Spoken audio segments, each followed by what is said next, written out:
A Fox News alert, growing concern that the terror tirade in Iraq will soon be coming here to the United States. The seeds of 9/11s are being planted all over Iraq and Syria.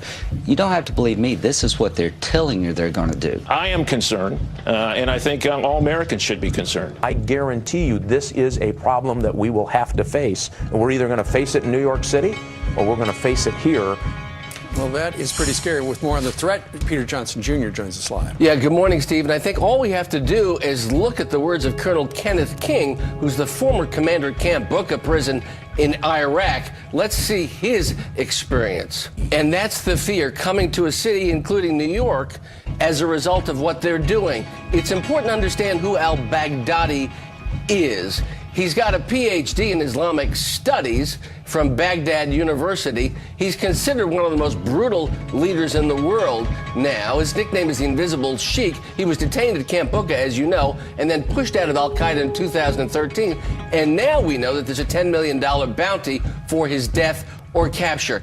Eerily similar and perceived by many of the Al-Qaeda and former Al-Qaeda forces, including the people at ISIS, as the logical successor to Osama bin Laden. And a lot of foreign policy experts are saying that the similarities are too eerie and too disturbing in terms of the way that Afghanistan was going in the 1990s to the way that Iraq is now proceeding in 2014. We only have to look at the radio address that al-Baghdadi gave last January. This is disturbing. He said, "Our last message is to the Americans. Soon we will be in direct confrontation, and the sons of Islam have prepared for such a day. So watch, for we are with you watching."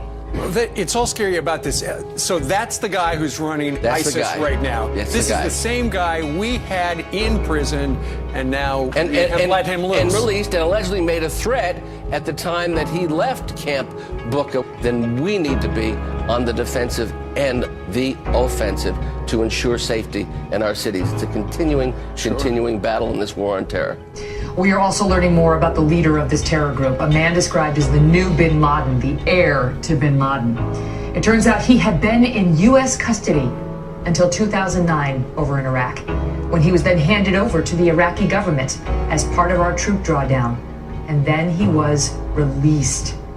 Now he has led this effort to create an Islamic caliphate, a nation state ruled by harsh, radical Islamic law, and dedicated to killing, quote, non-believers and spreading its power as far as it can.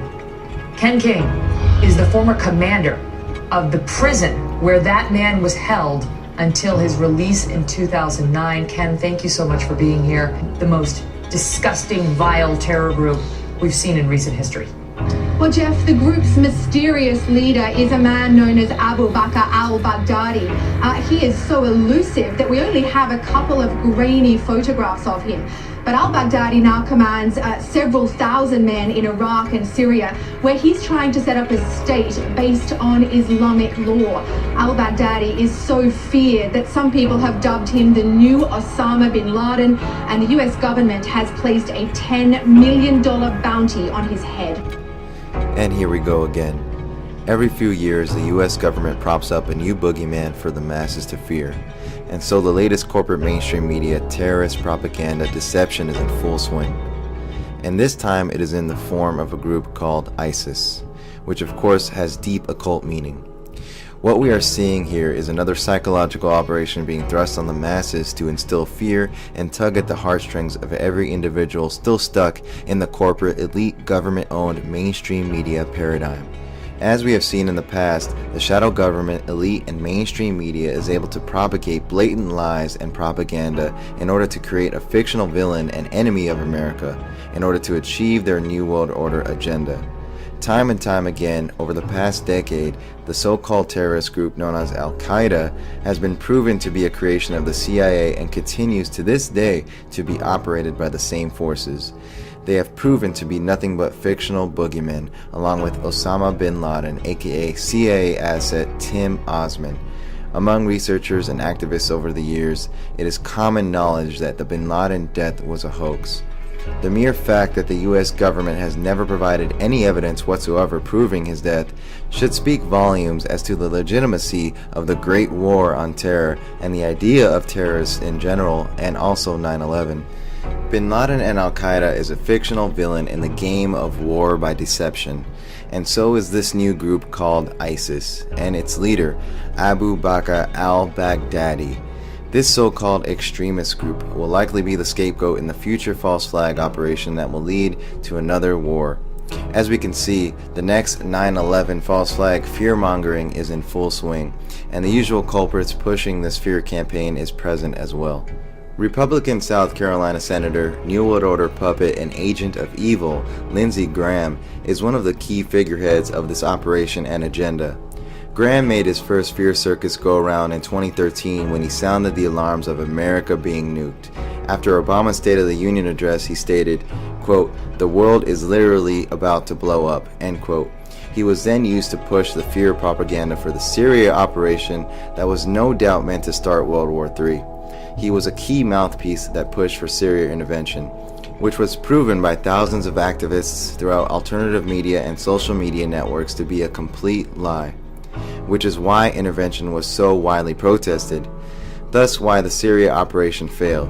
Graham publicly stated, quote, "The United States could suffer a nuclear attack if it did not contain Syria's chemical weapons program," end quote. And, quote, "I believe that if we get Syria wrong within 6 months, and you can quote me on this, there will be a war between Iran and Israel over their nuclear program," end quote. And last but not least, Graham told a crowd in South Carolina, quote, "My fear is that it won't come to America on top of a missile, it'll come in the belly of a ship in the Charleston or New York harbor," end quote. And now he is at it again for their ISIS-Iraq operation. They use the same old puppet mouthpieces because they know the masses will not be paying attention or care. The next 9/11 is coming from here. That's a very serious. That's what they say, and I agree with them. You think that we could have another? Oh, I think it's inevitable. He told me and the soldiers that were around me, "I'll see you in New York." That is just chilling. This man, Abu Bakr al-Baghdadi, has his eye on New York and his intentions are evil. I'll see you guys in New York.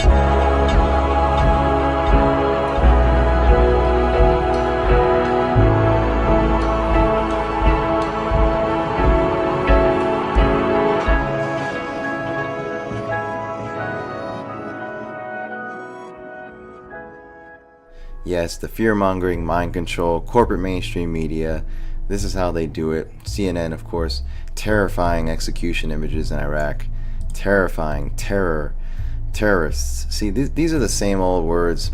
They use certain trigger words to evoke certain emotions from you regarding, anything relating to terrorism, evoking the 9/11 trauma.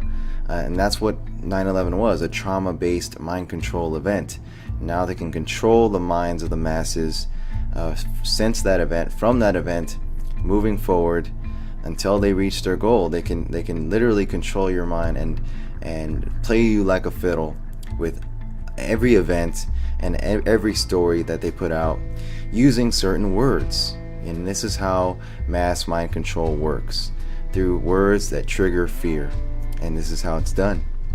As you see here, since ISIS came about, this is what they are doing. Yes, viewer discretion is advised. So you see, these are the tactics of the media and how the government and elite use the media to usher in their New World Order agenda through these false flags, through these psychological operations. And remember, under the 2012 NDAA, and I covered this already, but propaganda, aka lying, aka bullshitting the public, is legal. It is in fact legal under the 2012 NDAA to lie to the masses, to basically execute psychological operations on the masses. And it is legal. There's not a damn thing we can do about it. We can't prosecute the media. We can't do a damn thing because it is legal under 2012 NDAA. And again, remember the occult significance of the word Isis. It's an Egyptian goddess and deity that is a favorite of the occult mysteries and secret societies that run this planet. So it's no coincidence here, this terrorist so-called extremist group called ISIS. And what do we have here?